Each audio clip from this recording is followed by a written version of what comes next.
讲到去年的双十宴会是伫咧高雄举办，不过因为疫情关系，市政府采用分流事先登记方式，敢若开放2万人会当到现场看宴会。市长陈其迈表示，若准疫情变严重啊，随时拢有可能会取消活动。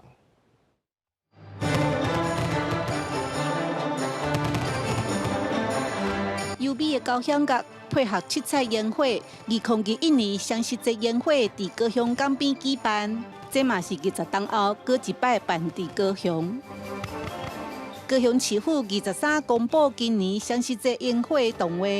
这摆放烟火范围有3公里，出动7架平台船，对高雄港到基顶拢有烟火通看。不过嘛是烦恼人伤济，为着防疫，市府决定分流，而且只有2万人会当预约得奖。专家会议的建议，我们降载1/10以下，防疫标准的1/10以下，从23万多变成2万。10月初才摕到5八券，刷落来就是双十连假。市府5万民众来高雄看烟火，顺线消费，只不过有议员烦恼，所谓白订接送1000块高雄券的做法，恐惊真侪小店头无法度收费。我们有实体券，好，那也有数位